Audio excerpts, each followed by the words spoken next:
कराएंगे इनसे, ये बड़ा चैलेंज है। ऑपरेशन सिंदूर पर एनएसए अजीत डोभाल का बहुत बड़ा बयान। ऑपरेशन सिंदूर में आतंकी अड्डे तबाह हुए, पाकिस्तान के 9 टारगेट हमने उड़ाए, भारत में नुकसान का कोई सबूत नहीं दे पाया पाकिस्तान, अजीत डोभाल ने कहा। अजीत डोभाल ने कहा कि भाई दुनिया भर में, आज के जमाने में तो दुनिया भर में सबूत दे दिए जाते हैं, तुरंत मीडिया एक्टिव होकर ये बता देती है कहां कितना नुकसान हुआ। हमने तो तुरंत बताया और दुनिया भर की मीडिया ने भी बताया। पाकिस्तान ने बाद में जो बताया वो फोर्स लेकर आया। ये डोभाल साहब को ये कहना चाहिए था कि भाई देखिए बाद में वो नकली ही लेके आए। बिल्कुल।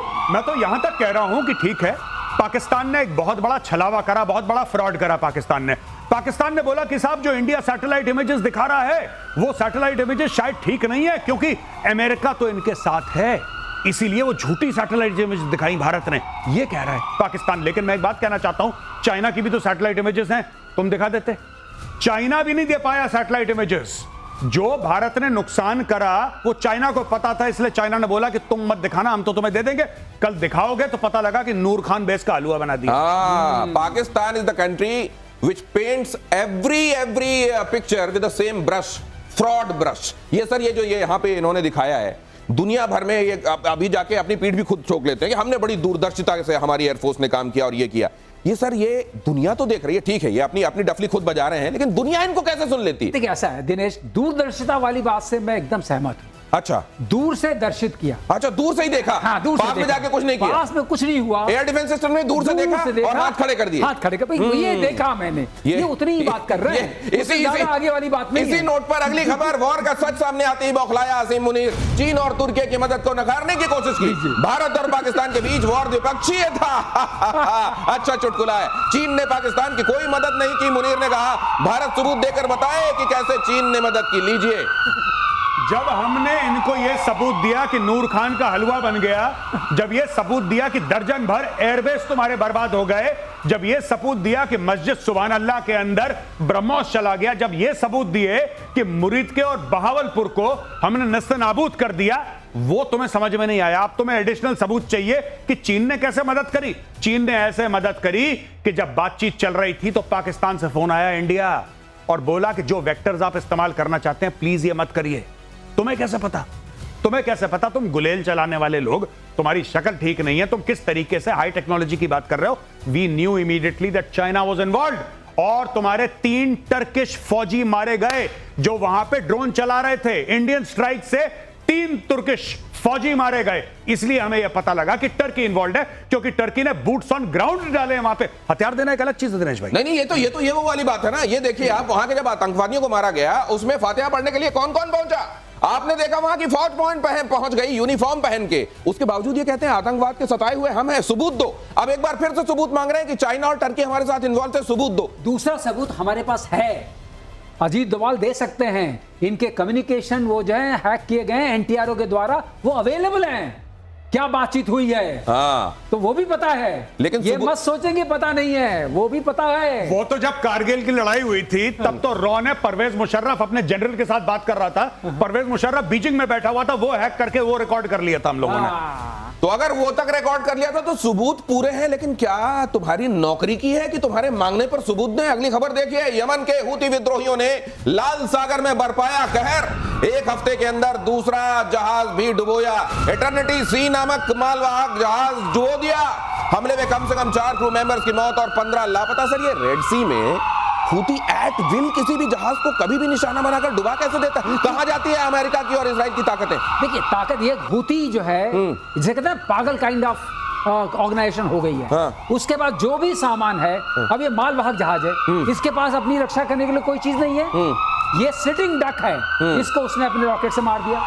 उसके पास रॉकेट्स मिसाइल से तो है ही है। हाँ। हम मानते हैं क्योंकि वो कभी कभी इजराइल पर भी अटैक करता है। तो सर ये मैरीटाइम सिक्योरिटी कहां जाती है? मैरीटाइम सिक्योरिटी कहां जाती है? हाँ। और वो जो वहां यूरोपियन शील्ड बना हुआ है, हाँ, वो कहा जाता है। ये एक तरफ से फेलियर है आपने जो कहा। हाँ। लेकिन ये मालवाहक जहाज को डुबोना कोई बहुत वीरता का काम नहीं है। हाँ। अब हूती की पिटाई डबल होगी। अब हूती की पिटाई डबल होगी। प्रतिशोध एक और प्रेडिक्शन कर रहा है आने वाले दिनों में, आप ये देखिएगा। अगली खबर देखिए, भारत ने बनाया पहला स्वदेशी इलेक्ट्रो ऑप्टिकल मिसाइल ट्रैकिंग प्रणाली। मिसाइल की वास्तविक समय में सटीक ट्रैकिंग करने में सक्षम, जमीन, समुद्र और विमानों में किया जा सकता है ये तैनात।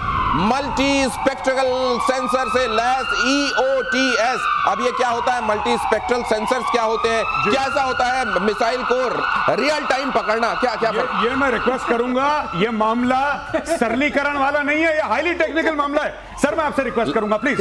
इलेक्ट्रो ऑप्टिकल ट्रैकिंग सिस्टम, हाँ। इसका मतलब ये हो गया कि सर ये यहाँ पे ग्राफिक्स में अगर देख के आप बता सके हमारे दर्शकों को, ये क्या होता है सर? ये ग्राफिक जैसा मुझे दिख रहा है। हाँ। इलेक्ट्रो ऑप्टिकल का मतलब ये है कि मेरे पास आपका दृश्य आ रहा है। अच्छा, मेरे को इलेक्ट्रॉनिक आई से दिखाई दे रहा है। जी जी जी जी। अब मैं उसको इलेक्ट्रिकल पल्सेस में कन्वर्ट कर सकता हूं। ओके। तो वो इलेक्ट्रो ऑप्टिकल बन गया। ओके। अगर वो इलेक्ट्रिकल जब पल्सेस में आ गया तो मैं अब आपको ट्रैक कर सकता हूं। अच्छा। और मैं अपनी जो लाइब्रेरी है, पिक्चर लाइब्रेरी, उससे मैच करके जान सकता हूं कि ये आप ही हैं जिसको मुझे मारना है या कोई और है। किस तरह की मिसाइल है? किस तरह मिसाइल है, किस तरह का जहाज तो है, हमको क्या मारना है उसके लिए? किस जगह का मरकज है, राइट। जिसको मारना है उसको। सर क्या मिड एयर करेक्शन हो पाता है? हाँ, मिड एयर करेक्शन। मतलब यही मैं सोच रहा बीच में था। चलते चलते करेक्शन। यही मैं सोच रहा था इसको देख के। जितना मुझे समझ में आया, ये तो एयरफोर्स के हैं सर, हमारे सीनियर ये ज्यादा बेहतर बता पाएंगे, लेकिन इतना अगर इनपुट मिल रहा है मिसाइल को तो किस चीज के लिए मिल रहा है? अच्छा, तो बीच हवा में इसको इनपुट मिल रहा है। इनपुट मिल रहा है, इट इज चेंजिंग ट्रैक, मिल रहा है। रास्ता बदल रही उसके है। बाद जब आप नीचे पहुंचे, करीब पहुंचे, सो टर्मिनल फेज कहते हैं, तब आप नोटिस भी करेंगे कि मुझे दिनेशी को मारना है या गौरव को मारना है। ओके। मतलब ये समझ लीजिए कि थ्रू आउट आप अपनी मिसाइल के साथ कम्युनिकेशन में है, मिसाइल को बात बता रहे हैं आप, और जब करीब पहुंचे, अगर उसी समय आपको लगा नहीं टारगेट ये नहीं, टारगेट वो होना चाहिए, आपने उसी समय बदल दिया। मिड एयर करेक्शन इसका नाम है। और पाकिस्तान में बलूच विद्रोहियों ने मचाया कहर। अगली खबर फ्लैश कीजिए। अगली खबर, बलोच विद्रोहियों का कहर। 9 लोगों को बस से उतारकर हत्या की, पहले लोगों से पहचान पूछी और फिर गोली मारी। सभी मृतक पाकिस्तान के पंजाब के रहने वाले थे। पाकिस्तान को इस समय कई दवाइयां वो पिलाई जा रही हैं जो वो दुनिया को पिला रहा था। जी बिल्कुल। आप ये देखिए कि पाकिस्तान ने यही बात करी थी पहलगाम में, कोई डाउट नहीं है। चित्ती सिंहपुरा में उन्होंने सिखों से पूछ के सिखों को मारा धर्म। यहां पे उन्होंने पहलगाम में हिंदुओं को मारा। यही पाकिस्तानी पंजाबियों के साथ बलोचिस्तान में हो रहा है कि चुन चुन के बस से उतारते हैं और मारते हैं। आज से 48 घंटे पहले उन्होंने क्या करा था? एक पूरी पाकिस्तानी फौज की चौकी पर कब्जा कर लिया, करीब 16 लोगों को मारा। पहले 13 लोगों को मारा था और बाद में 3 और लोग मर गए। तो लगातार दर लगातार ऑपरेशन बाम के तहत Baloch liberation army, Baloch liberation force, ये सारे के सारे जो संगठन हैं मिलकर अटैक कर रहे हैं।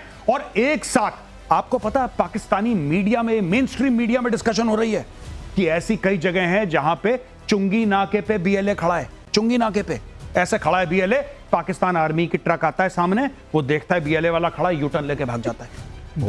ये हाल है बलूचिस्तान के अंदर। जब तुम बाम कहते हो, मुझे लगता है कि बाम लगा रहे हो। नहीं, वो वाकई ये माइग्रेन पे आप बाम ये सर बाम जो है, बाम तो सीढ़ी को कहते हैं वैसे। बाम से उतरती है जब हसीन पोसीदा जिस्म की नजाकत को सीढ़ियां समझती हैं। ये बाम जो है मतलब ऊंचाई से नीचे की तरफ आना।